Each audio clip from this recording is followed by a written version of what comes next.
You are listening to Bound by Death's Sorcerer, written by Akumah and voiceover by Sara. Akumah Audiobooks. Chapter 10, The Price of Survival. Tyler stared at the words scrolling across the page in horror. As he continued to read them over and over, they began to shift, forming a completely new message. What's wrong? Tyler's mouth had gone dry, making it difficult for him to speak. I can't consume a woman's soul. How had he harvested it in the first place? It must have happened when he killed her. This was way too much. Why not? It's not as if she wouldn't have just been recycled by creation anyway. Tyler glared at the page. You want to turn me into a monster? Like Lord Harley. Like his father. Once more, the ink swirled and shifted. No. Monsters are to be feared by people. Tyler continued to glare. Yes, because people definitely wouldn't fear a soul-devouring necromancer. Monsters are to be feared by people. You are to be feared by monsters. And then Tyler was plunged back into darkness. Staggering, he tried to remain upright, but it was a losing battle, and he collapsed to the muddy ground on his knees. The book slipped from his hand, and Tyler sobbed. He hadn't asked for this. All he wanted was to claw his way to a slightly better life, straining just high enough that he could help push others to heights he himself would never reach. Yes, he had turned to crime, but it wasn't as if the Empire and its law wasn't already immoral and corrupt. Tyler was generally willing to compromise, but the past 2 days had strained his usual flexibility to the verge of snapping. The woman, Tyler realized he didn't even know her name, even if there was no reason to, she had attacked him.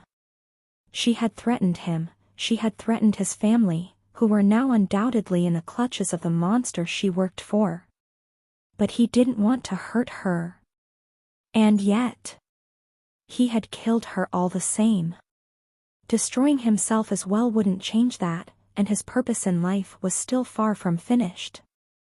If her death couldn't be undone, well, the least he could do was make it count for something.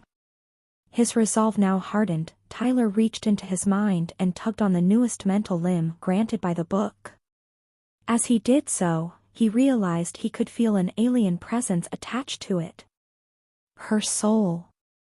Unlike the other odd additions lurking in the dark recesses of his mind, the soul had absolutely none of that strange sensation of familiarity. It was distant from him, only bound to him on a tether, without being integrated into his sense of self. With a sigh, Tyler pulled. The best way he could describe what happened next was that the soul unraveled. It felt like pulling on a loose thread of fabric, the action of yanking on a small, innocuous piece causing the whole structure to crumple apart. A rush of foreign energy surged through him, raging throughout his body and mind. While at first it felt fairly cold and neutral, it rapidly warmed up to him, becoming 100% his own. Newly invigorated, Tyler stood up and dusted himself off. Dismissing the tome, he rubbed his hands together in anticipation. The horror of destroying an actual, literal soul with such careless ease was still horrifying, but the fact that it felt pretty good served to lessen the psychological impact. He would probably have to be careful about that.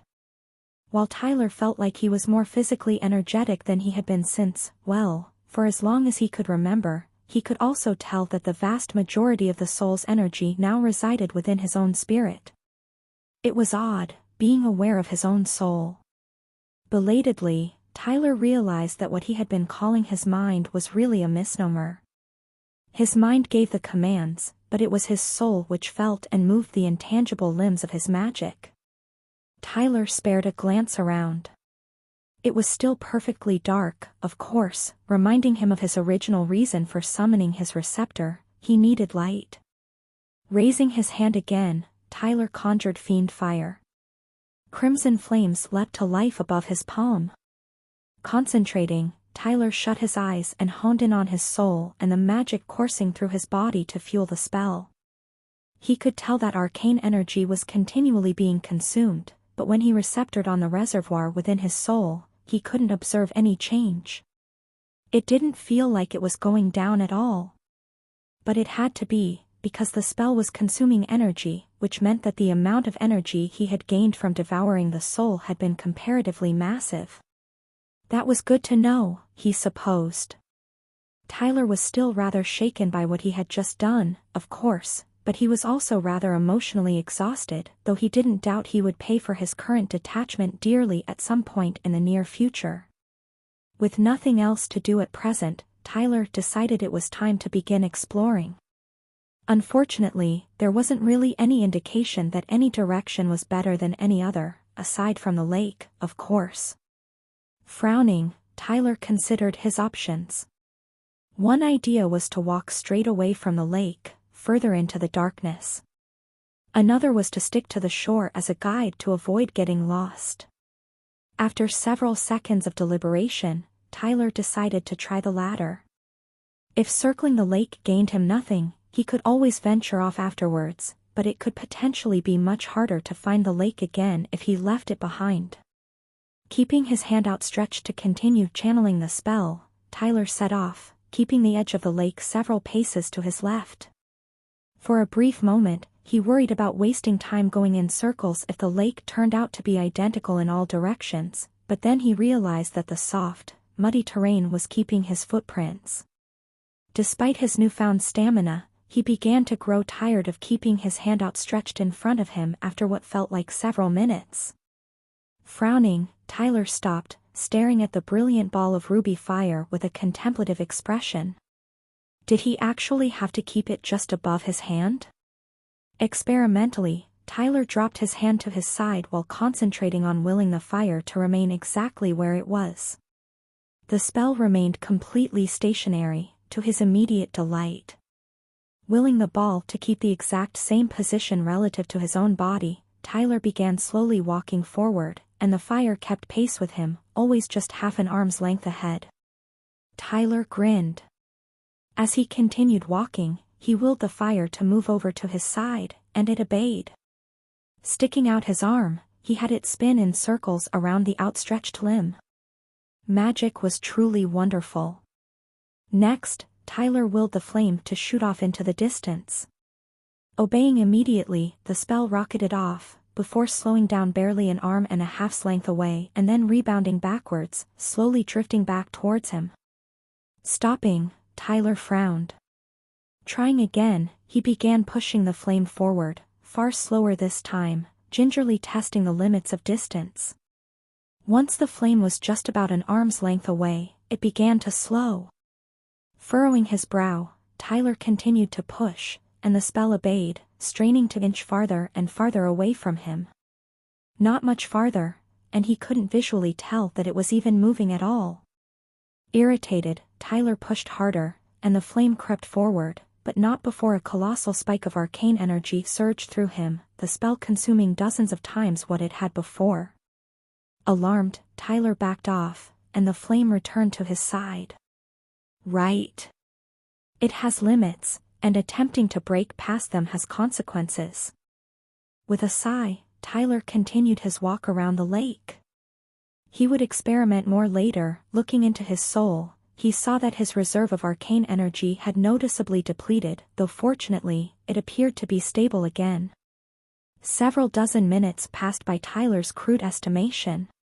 He was now about halfway around the lake at this point, at least, that's what he guessed based on the consistent, slight curvature. A cobblestone walkway came into sight. Tyler could just barely make out the paved walkway through the dim red glow of his flame, as well as the small stone chest right at the water's edge. Tyler stopped. While it was a relief to finally see a change in his dull surroundings, he was also wary. He was in the dungeon, after all. The most unnerving thing was the chest. The dungeon rarely gave rewards for free. Tyler was no expert on delving, but he did know that. He also knew that traps could be just as common as monsters, and so, somewhat ironically, a seemingly unguarded chest screamed danger. Approaching slowly, Tyler eyed the chest cautiously, while also being sure to scan the pathway and the surrounding darkness.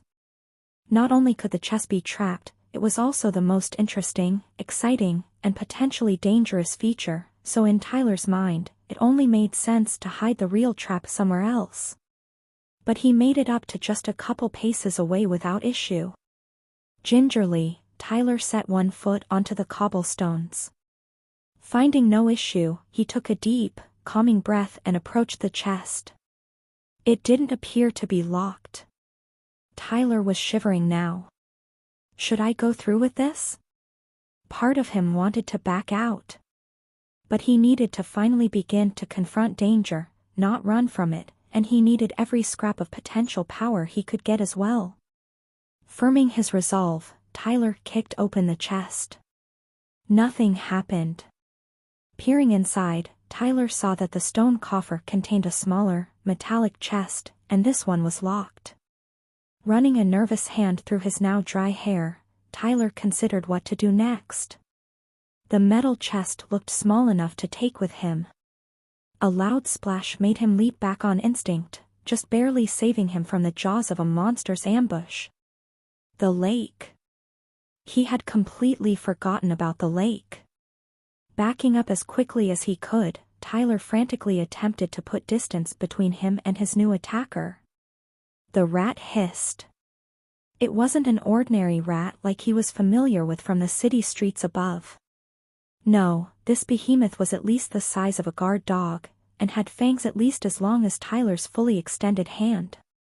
Sickly green, engorged veins pulsed across its body, clearly visible under patches of matted, falling off fur. Its eyes shone with an eerie pale green light, and then it opened its mouth and spat. Leaping back again, Tyler watched in terror as greenish globs of spit landed right where his feet had been a moment prior, hissing and sizzling on the cobblestones. Tyler continued to backpedal, and the rat followed him, dripping water as it went. And then his back hit a stone wall. Panicking, Tyler whirled around, coming to face an intricately engraved stone doorway. Frantically, he tried to push, silently hoping that it would give, but the door remained completely motionless. Turning around again, Tyler prepared to run to the side, only to realize he had unknowingly backed into a slight alcove, and the colossal rat now had him cornered. As the monster continued to approach, coming within just 3 paces, Tyler realized he had only one way to fight back. The fiend fire. As the rat neared even closer, Tyler flung the ball of crimson flame right at its face. The spell rebounded, of course, as the monster wasn't quite close enough, but his opponent still froze, clearly uncertain. Waving the fire several more times at the repugnant rodent, Tyler's hopes rose. The monster seemed slightly intimidated, crouching down low and not moving any closer. Breathing hard, Tyler began to step forward, continuing to wave the ball of fire. Perhaps he could manage to get out of the alcove and find another way out of the cavern. The rat spit. Leaping back for the 3rd time during the fight, Tyler slammed back against the door, narrowly avoiding the sizzling green spit. Seizing the momentary advantage, the rat pressed forward, spitting again as it went. Now desperate, Tyler leapt to the side, placing himself squarely into a corner. Fudge. As the rat circled around slightly, Tyler realized that its range was greater than his, which meant that he had only one way out. Resigned to his fate, Tyler called upon the entire might of the reservoir within his soul. The spell slammed into the invisible barrier, but Tyler didn't allow it to bounce back. Arcane energy surged through his body, the spell greedily gobbling it up as it pushed and strained against the limitations of distance. Unaware of his desperation, or perhaps merely indifferent, the rat continued inching closer. Tyler began to despair. The flame was now completely motionless, no matter how much strength he poured into it, and he was pouring everything he had, as his soul was nearly empty. The rat opened its mouth to spit. The flame breached the barrier. With a rush of accumulated power, the spell streaked straight into the jaws of the monstrous rodent, having completely broken out of the chains binding it. As Tyler sank to the stones below, the vicious rodent burst into crimson flames, giving one last defiant shriek before its life extinguished. Exhausted both physically and spiritually, Tyler failed to resist shutting his eyes, barely even registering the silvery, alien script manifesting within his mind's eye. Soul harvested. Harvested souls, 1. Conjure Fiend Fire has advanced to rank 2. Please choose between the following 3 spells. Akumah Audiobooks.